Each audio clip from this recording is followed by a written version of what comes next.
Here we go. Ready? I'm Danielle Sepsy, the chef and owner of the Hungry Gnome Bakery in New York City.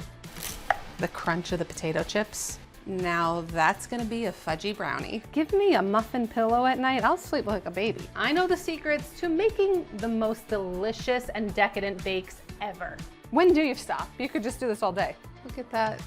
I'm gonna make a mess of myself, but it is gonna be worth it. With a sprinkle of science, a dash of nostalgia, and a swirl of innovation, we're like the Stromboli angels over here.